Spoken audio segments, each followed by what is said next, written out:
Hey everybody, welcome back to the channel, review anything and everything. And today I'm just kind of doing a light comparison. I was planning on doing I had a whole kind of setup of checklists of different things I was going to compare on, but I decided, this is my Speed Champions lineup that I have. I decided just to make it kind of very loose and off the cuff because I didn't want to go too heavy into it. But I just recently did a review for the Porsche 911 GT3 RS. This is set 77239, and that is why the driver is outside of his car and the other ones aren't.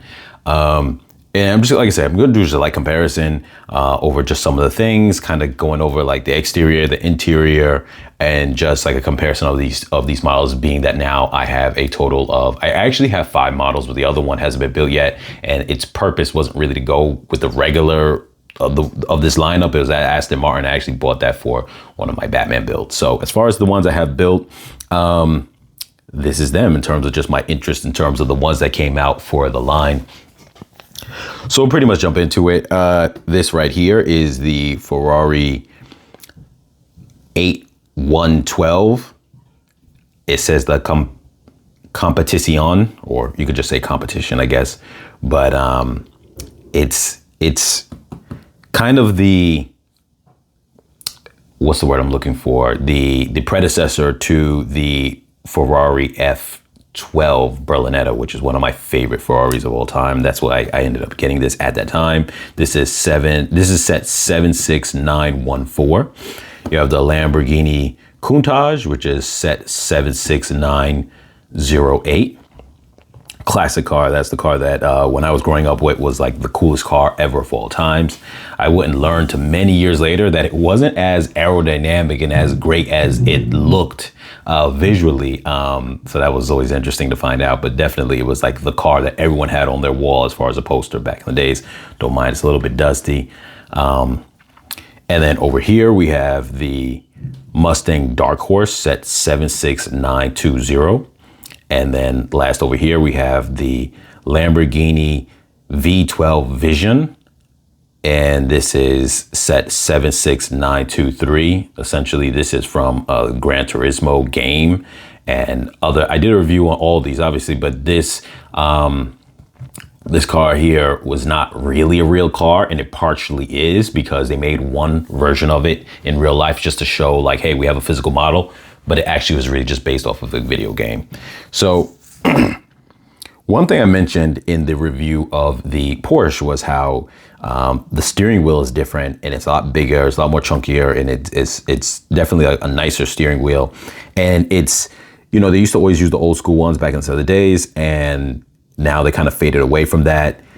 These two have different steering wheels than a normal steering wheel. These three have the old traditional steering wheels where funny, when I was building the 911, I thought that old steering wheel would look like, you know, a lot more smaller, a lot more whatever.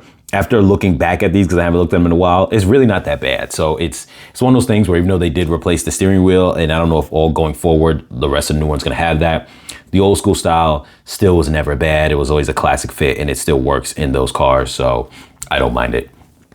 But let's take a look at, like I said, I'm not going to go off of a script or whatever the case. That has some rough categories I'm going to go on, but I feel like they don't all necessarily align correctly. But we're just going to take a look at the exterior for right now and kind of take a look at things like, I guess, accuracy, build techniques, and build strength. And the reason why I threw that in there is because this one right here has a lot of fragile aspects of it that are like moving parts. So if you just want to kind of drive it around, or you have a kid who wants to just drive it around and move it around like that by hand, this is going to probably be the one where things might fall off. Not necessarily because they're loose, but like certain things are just attached with like one point of attachment and whatnot. So yeah, my Mustang having some dust on it. So coming over to the Porsche, and you can see there, I like these. Most of the sets will have 2 different rims that you can come with. I prefer these rims on it. They had one that had like a lot more individual spokes, but I really do like this setup here. I think the exterior on this looks nice. Obviously, this is the most modern of these cars in terms of like, you know, what they did for them. in terms of the build, in terms of like, you know, like what went into it is what I mean, and the time frame that it was made. So here you got the printed lights, which I think are really nice. And some of the older models had printed lights too. That was my first one that I ever got. And the Countach was like shortly right after it, if I'm not mistaken. But then some of these were able to use techniques where, you know, you just kind of make the brick built lights and stuff like that. So you didn't need necessarily stickers, and you didn't even need prints. So this is definitely built nice. I really like that wing on it. And here the Ferrari, which I think came out nice. I do think that, I don't know if in the modern times now they would have been able to improve on this even better, but I do like it. I'm a really big fan of, oh, one thing I didn't take a look at over here, I'm sorry, was the rear. That's always a big deal to me.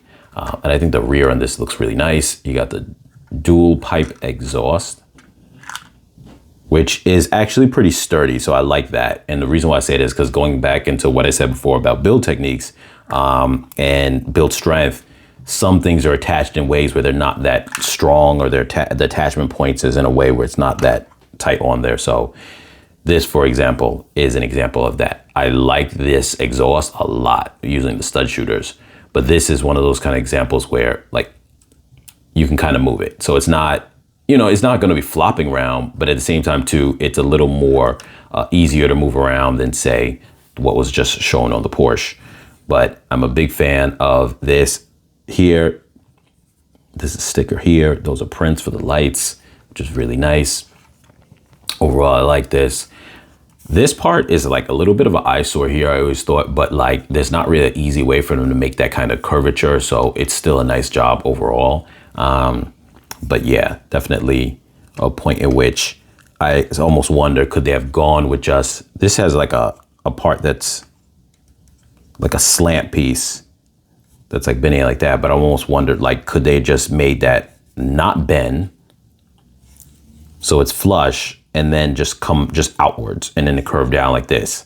You might have had a little bit more of a gap there, but I wonder if that would have been okay. Similar to the points you see here, just coming straight down,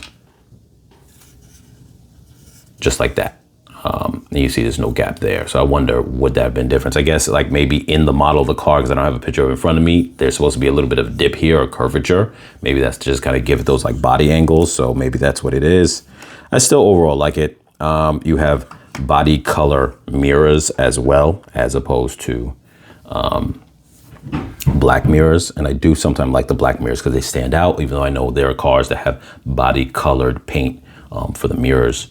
And then here we have the Countach, which is just, I think this was just done so well in so many ways, because it's such a hard thing to pull off. I'm less bothered about the gap here. I don't know why, and don't mind the dirt on it. It's just very dusty, and this thing is white, so it collects on really harsh. I could use soap and whatever to try to get it off, but I didn't feel a need to go too hard. The way the lights were done inside there was done really nice as well. The front grille, the way it dips. This only came with one set of rims, but that's because this car was so classic and known for those rims that they never had any other type of rims on them. The way this was all done here was really done very well. There's a lot with the whole print job on the windshield, and the Ferrari had the same thing. The Porsche kind of got away from that design, and so did the Mustang when we get to that one. But it still works. It's not as color matching, but it doesn't bother me. Just the way they did this, and even with the lights back there, I thought was done so well. It was a really good job at replicating what this car represents and how it actually is. So I thought that was really nice. Once again, this is not an attachment point where they'll fall, but these are movable. So, you know, the tailpipe, so it looks nice, but definitely one of those things where it's not something, it's Lego, so you can't get around that. But I just want to make note of the ones that are a little more, you know, less likely to move around versus ones that will. And the reason why I kind of point that out more so is because when we get to this car, you're going to see how it really is a bit all over the place. Getting into the Mustang, I'm a very big fan of Mustang, so I had to have this. This one is also a super dust magnet. I'm a fan of the rims that I put on. I don't remember if this one had two different rim options. It probably did. This part here, I know they did a whole bunch to kind of make it look the way it looks, but I do think like that portion right here feels like it's a lot going on. I feel like it would have been better if it was just like one of these kind of smooth, like, you know, smooth tops a little more. But I guess they wanted to get that design going on there, I guess, where it's like these two blue curved parts and gray right there, maybe, I guess. Other than that, I like the build of it. I know it looks like very like broken up, but I still like all the little curves on it and whatnot. I feel like the stickers on this, they feel like it doesn't have a lot of stickers on it on this one, because, you know, the Mustang is one of those things you don't really have to have a lot going on it. So you have those ones to the front, but that's printed. That's a sticker. That's a sticker. But that's pretty much it. Even this right here is printed, which is awesome. And then what they did to make that curved piece was really nice. You had two of these pieces and you put one upside down to make that look. So I thought that was nice. So you got the lights there, and then also too, the exhaust here is pushed right in, just like the Porsche, except you've got a quad exhaust, which looks really awesome. So I'm a big fan of this right here. Body colored paint mirrors. Oh, and you do have stickers there. And a light spoiler, not one of those heavy big ones. That's cool. And then here we have the other Lamborghini, the Vision. And this one is, this is a car that just looks, I was drawn to it because it just looks super over the top. It's like a super hyper type of car type of deal where it's just over the top. You can see how the wheel rims look somewhat reminiscent of the Countach, but just kind of more modern. I would assume those are kind of like lights for underneath the bottom, which is kind of cool too. That's another thing too. This one's very low profile because it's built up not with a regular chassis, but with other pieces to bring it that. You can see here, you can even see underneath the bottom of it. It's just really cool because they did this whole different way of building it just to make sure it's very low profile, very low. So this is the lowest car, very much like that kind of supercar vibe to it or hypercar vibe to it, even though unfortunately the car is not a real car in the real world necessarily. So it's not one of those things that you would be like, oh, okay, like how does it race? How is it blah, blah, this and that? How is it horsepower? Because it really, like I said, there's a real one, but it's, you know, unless someone play the game, only people who play the game will know its performance, because the real one, it drives, but I don't think it's really made with an actual real like dynamics for high speed or racing or anything like that. It's just, I think it has an engine in it so it can actually move. And not to say it's a fake engine, but in the sense, like, I don't think it's really made for that. So when you think of this car, it's really just your imagination. This is where I was saying in the back before, very cool design, but it's a lot going on here. You got these flaps, you got these, not machetes, I was gonna say machetes, like hatchets, I guess, these little kind of like, yeah, like a hatchet, you know, a cutting utensil, like for food. And these right here, almost like, if I'm not mistaken, the little gloves that went to the Black Panther set. But these whole pieces right here kind of move. So like that is definitely like a fragile point of the exhaust. They're very much like very, you know, shaky. So you got to kind of put them in the position you want them to be. And, you know, you try not to move them around too much if you can. But other than that, it's just so much going on here. It's just over the top and it seems like really nice. This thing gives you a vibe that the engine is back there, which is cool. So yeah, very nice. And like I said, very low profile, more low profile than the rest of them. By a good amount, actually, by a very good amount. Well, the Countach is pretty low itself. It's probably the second lowest. But the Porsche and the Mustang actually ride pretty high. Not high like as in abnormally high, but just as a car design in general. They're more of like a regular, you know, I don't want to say street car, but in the sense like, yeah, this and even the Countach, which is also very low, are considered like the top end supercars of their time, at least in terms of design. So like, yeah, very low profile. Next would be this one. And then these two are about the same height. So now jumping into just the interior. And this is something to me that's interesting because when I did the review of this, I just kind of made note that the interior on this, let me take the helmet out on here. That's one thing too, is and there's probably also a reason why they have these higher rooftop, not to say they made them for this reason, but like between this one and the Mustang, you can now have the driver ride with their hairpiece and not the helmets, because before they give them the helmet because you needed to wear a helmet to actually make the rooftop go all the way down. This one right here, when it comes to the interior, I did mention before that I'm less of a fan. I'm a fan in general, so I think it looks nice. But comparative to the other ones, and we'll get into them in a moment, I think this is probably one of the interiors that I like least. Now, if that's just accurate to the car, then it is what it is. But it's very minimal. One, I wasn't as much a fan of this being, it's trying to simulate that it's like somewhat 3D, but since it's on top, if the driver's looking forward, they don't see it from that perspective as much. So I wasn't as much a fan of that. My sticker placement is not as straight as it should have been.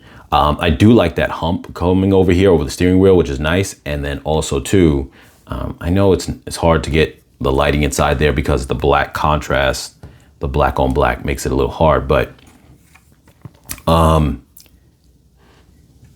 that steering wheel looks very nice. It's like a bigger, chunkier steering wheel, which is cool. I can't really get it in there that well for you guys to see it like the way I'm seeing it. I wish that you guys could, but let's try to zoom in here a little better. So yeah, but nonetheless though, that part is awesome. I really like that. But the rest of it, like I said before, in my previous video of this on the review, there's no, upholster, there's no like cushioning, there's nothing going on. So it looks very bland when it comes to that. That kind of a little bit throws me off. Obviously, I always love when they have the little gear stick into the middle, the manual. But other than that, it definitely is lacking in the interior in comparison. Here, getting into the Ferrari. Let's take this guy out here, the driver, and I keep the hair pieces and the wrench always inside there, just so you don't lose it. Here you can see it's a different story. Even though this is like the older one of all these, I really like, let's zoom in. I really like, oh, this has the newer steering wheel. Why? For some reason I thought, is that the new steering wheel? No, it's not, but you know what it is? What I just realized. And that's why the steering wheels actually looked pretty nice when I looked at them again later on. This steering, I'm sorry, I'm having it out of focus. I'm looking outside of the camera. These steering wheels, even though they're on that old format style, the actual wheel itself is different than old school wheels. And I know that because I have a couple of older sets of Legos that I let my sons play with that I had from when I was a little kid. And those old style steering wheels were a lot smaller. So I just realized that they have been improved. So that's why they don't look so bad. Well, I was thinking to myself, like I said in the earlier part of the video, I'm like, I looked at them and they didn't look that bad. I was remembering the older versions from many years back. I'm talking like 30 years ago or more. So yeah, so these ones are definitely a lot more beefier than the old school ones that they used to be. So that's why they don't look so bad. But anyway, back to the interior, definitely has that supercar interior feel where you don't even have I like the manual stick shift when they put the little stick bar inside there. But at the same time, this is like obviously that kind of hyper car feel, which is obviously modeled off of the car, but it's cool. Even though it's in sticker form, I still like it. I like these are so cool to me because you know what they represent. They don't have to have the detail on them, but they represent the dials that you would have on there of, tachometer, speedometer, or something like that. I mean, in your mind, you could say, oh, I view them as the circular vents, but I don't think of them as that way. I think these could be considered the vents, but those would be like the whole speedometer, tachyometer, or whatever the case is, all these different things. So yeah. And this obviously is just your flat panel above your glove compartment, which I think looks nice that they made it look, smooth. And it's just, yeah, it just feels like it's more going on than, like I said, in the Porsche, where it just doesn't have that same feel. Yeah, so that's what I meant. And then now turning it around, I'm knocking the little man over and everything. Turning it around, look at that upholster, just looks so nice. First off, the seating too, they put to where it's not just like that base piece at the bottom of the not the cage, what's the word I'm looking for? The framing that came with it. So it makes it feel like it's actual, like, you know, with just the two studs make it feel more like a seat, like on the bottom.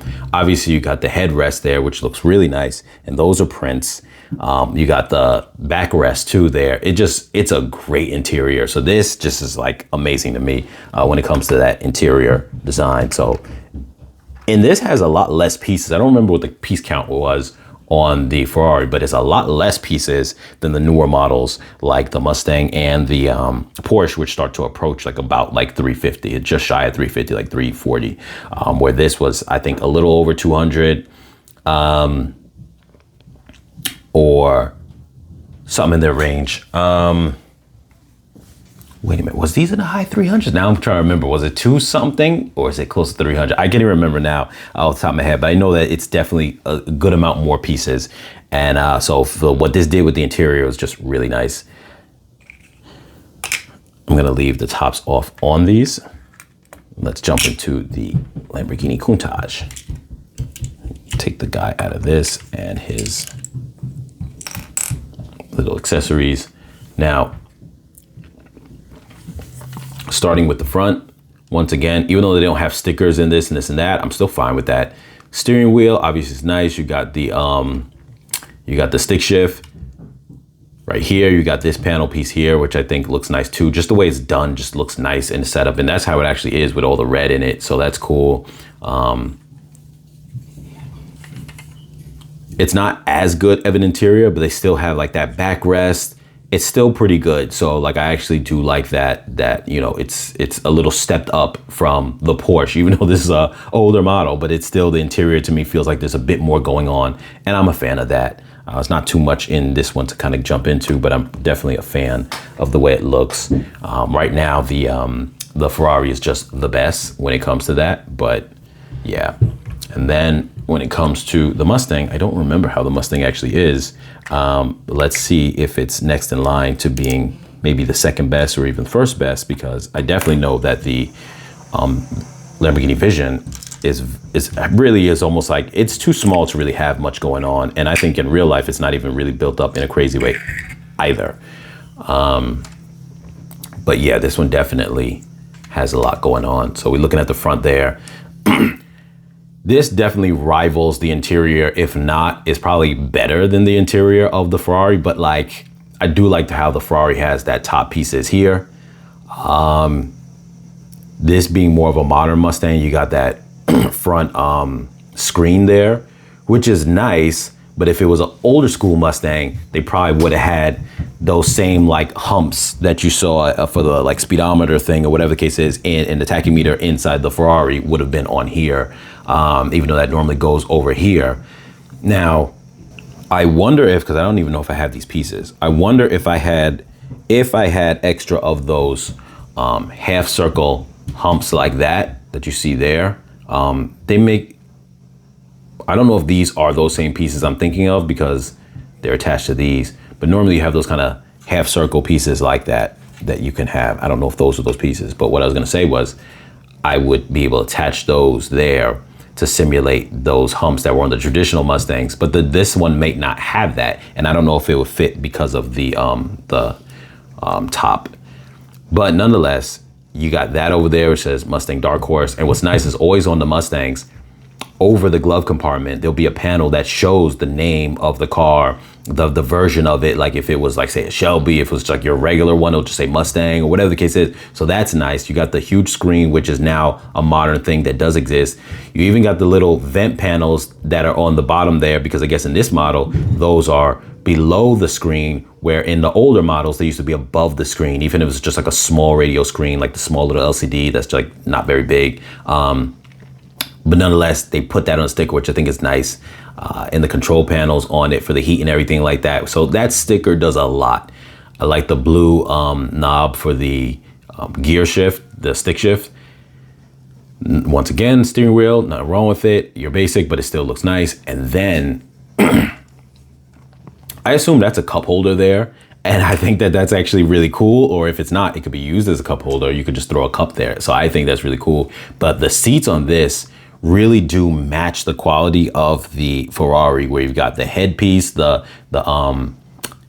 You do have the back support, but unlike a standard back support, this is like extra like contour to your body to wrap around your shoulders, which is like really cool. The only thing I would say is that bottom piece, unlike the bottom of the Ferrari where it has like the little, you know, seat pieces, and you can't really put those in there because if you did put a set of those in here, it will probably raise the driver up too tall for the roof.